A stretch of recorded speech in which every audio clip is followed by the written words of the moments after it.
Shirley, the city manager of University City, says one of the main reasons for the move is to try to make sure that it is accessible for the disabled. It's a historic console, but one disabled man told me the current chambers are already accessible, and to move it would be a waste of your tax dollars. EARL Higgins deals with the daily challenges of getting in and out of buildings. The University City Hall is one of those places he's been many times. He called me after seeing my first report about U-City's plans to move the ornate council chambers out of City Hall to the shuttered former library next door as part of a $2.2 million project. Officials insist the council chamber is not accessible enough where it is. I was kind of disappointed. I really think those chambers are beautiful, historic, and I've never had a problem getting into them.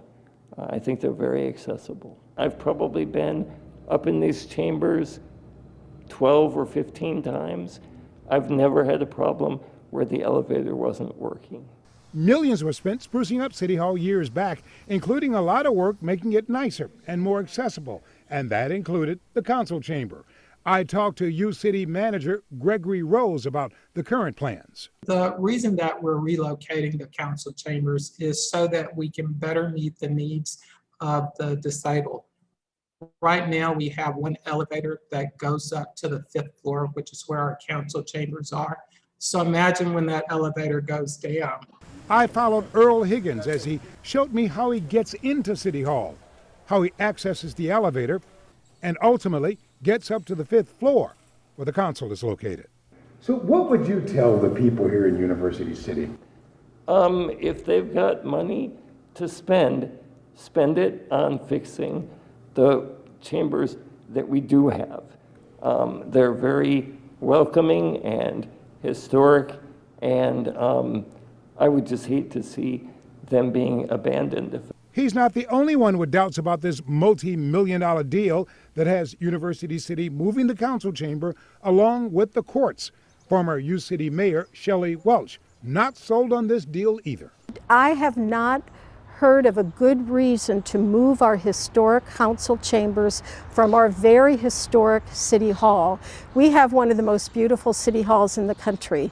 If you're concerned about access, pay the money for a new elevator. And we're simply doing something that we believe enhances our ability to meet the needs of the disabled. What are your thoughts when you hear, for example, we talked to the city manager and he said we're doing it because of accessibility?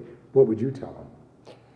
That was surprising to me because I've been in a wheelchair my whole life and I've never had a problem getting into the chambers. I would be happy to meet with him. Now, so far, the city is pushing on with its $2.2 million deal. Of course, I'll stay on top of it, and I'll let you know if anything changes. After all, you paid for it.